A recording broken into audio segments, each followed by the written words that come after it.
Welcome in to the Ravens Rundown by Chat Sports. Tyler Jones here with you. Thanks for joining us. Coming up on today's show, we're going to look at the top replacement options for Lamar Jackson if he is indeed traded and the Ravens move on. Who are some names that could be under center for Baltimore in 2023? We'll tell you coming up in just a few moments from right now. Before we do, though, folks, all this week we are taking on some of our fellow AFC North rivals in a sub-battle this week, Steelers Talk and the Browns Report. And we got some catching up to do. So here's what's going to happen on the channel this week. I need you guys to subscribe if you love your Baltimore Ravens and want more Baltimore Ravens news and rumors, and in the Chat Sports fashion that we do, where we always find a way to have a good time while talking about your favorite team. But not only do I want you to subscribe for that so you can have more Ravens content, but just so we can stick it to the rest of the AFC North and show them who's boss, who's the kings of the North. Let's prove it to those pesky Browns fans and, of course, those low-life Steeler fans. They can't hang with us. We got some catching up to do. So go ahead and subscribe now. Turn on notifications so you never miss a moment. We'll get started with today's show. So here's what we're going to do on the Ravens Rundown this edition. I am going to go over a list of veteran options and then a list of rookie options, potentially for the Ravens if Lamar Jackson ultimately gets traded. Now, obviously, things could change, and we could have a situation where Lamar changes his mind and signs a long-term deal and comes back. That's still certainly possible. But we have to do our due diligence and talk about these potential options for the Ravens if they do make a change of sorts. So let's start with the veterans. Obviously, in-house, Tyler Huntley is a possibility.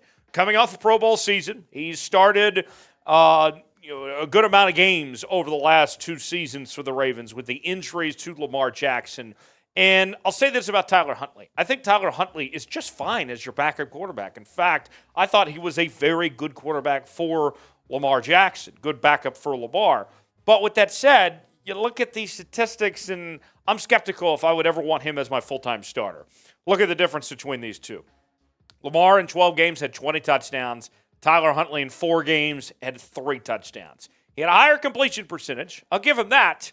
But the interceptions, he had 3, along with the 3 touchdowns. He had as many interceptions as he did touchdown passes in those 4 starts.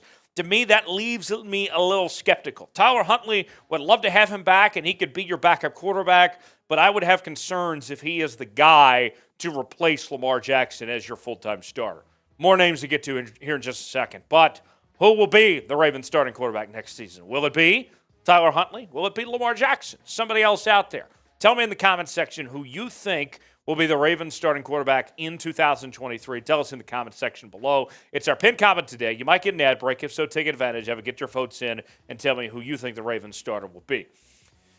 One name that's being talked about is Ryan Tannehill. There could be a trade with the Tennessee Titans where we see Lamar end up in Tennessee and Ryan Tannehill ends up in Baltimore, and the Ravens get a few picks out of it as well, potentially. And with Tannehill, we've seen the good, but we've seen the bad with Ryan Tannehill throughout his career. Started out with the Miami Dolphins. Things didn't quite work out there. Goes to Tennessee and was really good when he took over from Marcus Mariota as their starting quarterback. You go back to 2019 when he threw for 22 touchdowns and 6 picks, followed that up in 2020 with 33 touchdowns in 7 interceptions. Tannehill was solid, but we have seen a decline the last 2 seasons. 2021 threw 14 interceptions. That was double from what he did in 2020. And then last year was the worst season yet that he had in Tennessee with 13 touchdowns and 6 interceptions and over 2,500 yards passing. What Ryan Tannehill are you going to get? That remains to be seen potentially, but what we've seen the last couple of years hasn't been great. Another option is Kirk Cousins from the Minnesota Vikings. Kirk Cousins obviously started his career in the DMV with the Washington franchise and then made his way to Minnesota, got a big paycheck there. And Kirk Cousins, I know that he turns the ball over a decent amount, but you're looking at a guy that's a gamer that is going to take some chances downfield. Last season, 29 touchdown passes, 4,500 yards, did throw 14 interceptions. The previous 2 seasons, he had 33 touchdowns in 2021, 35 touchdowns in 2020. If you're going to roll with Kirk Cousins, your offense is going to look totally different than it would under Lamar Jackson. You're going to be throwing the football a whole lot, and he's going to be turning the football over. But you're going to get some big plays out of it as well. So you get the good with the bad with Kirk Cousins there, but we've seen Cousins struggle when it comes to playoff games, so something to keep in mind on that front. Jared Goff for the Detroit Lions is a possibility. Now, we've heard Dan Campbell come out and say that Goff is their guy. They're all in on Jared Goff for this upcoming season, but there are rumblings that there is some interest in Lamar Jackson. Goff is coming off the best season of his career with Detroit. Remember, he was sent away from the Los Angeles Rams. They had given up on him. Goes to Detroit, and he has bounced back and revitalized his career for the former number 1 overall pick. 29 touchdowns, 7 interceptions. He was really good. 4,400 yards last year. And Jared Goff is still relatively young. He's younger than Cousins. He's younger than Tannehill. If he plays like he did in 2022, if that was a turning point for the rest of his career, I think most teams would be pleased if that's the quarterback they're getting going forward, if that was a breakthrough of some sorts for him. One more veteran on the list is Mac Jones. He's the youngest quarterback on this list, and the most unknown, I think, is with Mac Jones. Former first-round pick out of Alabama, won a national title with the Crimson Tide, had a very solid rookie season there in New England, but last year was a disaster for Mac Jones with 11 interceptions. His QBR went from around 51 to 36, dealt with some injuries as well, less than 3,000 yards passing. Every statistic went down for Mac Jones except interceptions. Those numbers were reduced. But Mac Jones, I like Mac Jones personally. I think that this year is a crucial year for him. You pair him up with their new offensive coordinator, Bill O'Brien from Alabama, who he's familiar with, who should be able to revitalize Mac Jones. But even with that said, there's still some unknowns with Mac Jones. It's not a sure thing that he turns it around and gets back on track. So all 5 of these options you have question marks about. And I would say that the most potential of success is Mac Jones because he's the youngest. But the strongest upside at this moment in time is probably Kirk Cousins. But with that said, all 5 of them, none are better than Lamar Jackson right now. I'll say that much. As painful as that may be for folks to realize, that's kind of the situation they're dealt with if the Ravens go with a veteran. So, if you had to pick one of these veterans outside of the organization, we'll take Tyler Huntley out of this. Who are you going with? Tannehill, Goff, Cousins, Mac Jones. If you're going with Tannehill, type RT. If you're going with Goff, type JG. Going with Kirk Cousins, type KC. Mac Jones, type MJ. Let me know which one of those veteran quarterbacks you would take on your roster. Tell us in the comment section below. The NFL Draft is coming up in just a few weeks, and you're in luck because draft hats are on sale now while supplies last. You can get yours today. You can see that white one. We also have the black one available. I really like the black one myself, but you can't go wrong with either option.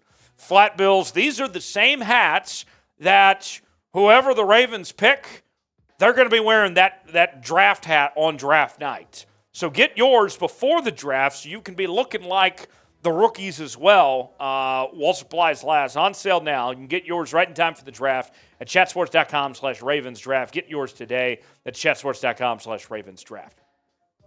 Now the rookie replacement options. The first that comes to mind, obviously, is Bryce Young, who's projected to be the number 1 overall pick out of the University of Alabama. And with Bryce Young and some of these quarterbacks that we're going to talk about today, it would have to be a situation where not only are you trading Lamar, but also you're having to be in a situation where you are trading with one of those teams up top where you get one of their picks, right, to be able to make this move. Bryce Young is not going to be available at the Ravens at 22. Newsflash. He's a name that comes out there. He's my favorite quarterback in this draft. C.J. Stroud is also really good as well. Most boards, projections show that these two quarterbacks should go 1-2 in this draft if everything goes according to plan. And I think these two have separated themselves from everyone else in the pack. You look at the statistics last year, Bryce Young with a near 65% completion percentage, C.J. Stroud 66%.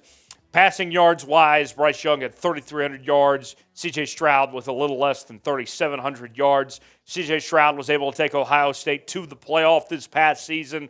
Bryce Young, I'll say this about Bryce Young. The thing that I would say about him compared to C.J. Stroud is that Bryce Young has put his team in position to win games, that they were in contention because of how well they've played.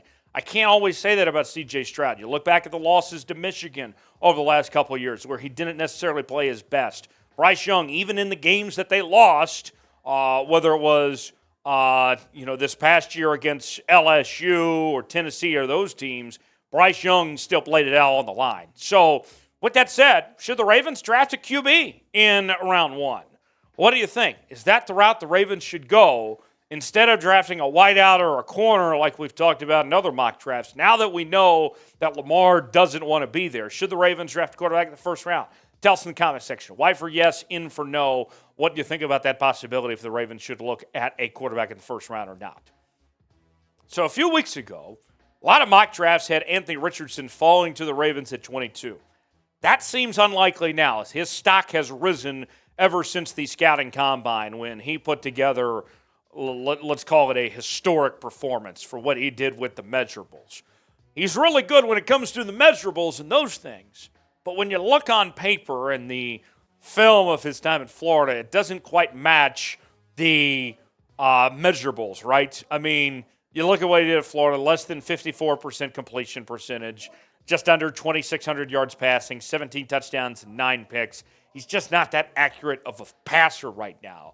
And to me, that makes me skeptical. So not only are you talking about, with Anthony Richardson, of getting a guy that has accuracy issues that I don't think is ready to be an NFL starting quarterback right now, but you would be trading up for that for a guy that's not ready. To me, that screams red flag as far as I'm concerned on that Anthony Richardson front. But with Anthony Richardson, you could do some things offensively similar to what you had with Lamar Jackson in a guy with Anthony Richardson that models his game after Cam Newton and Lamar.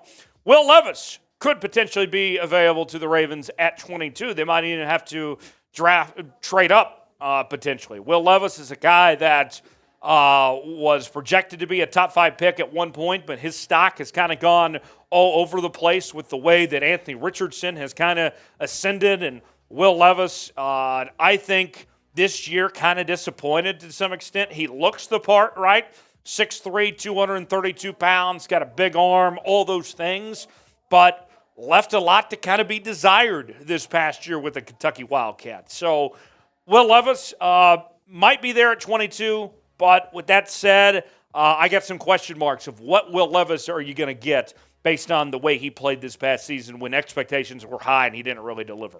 The last rookie option is Hendon Hooker out of Tennessee.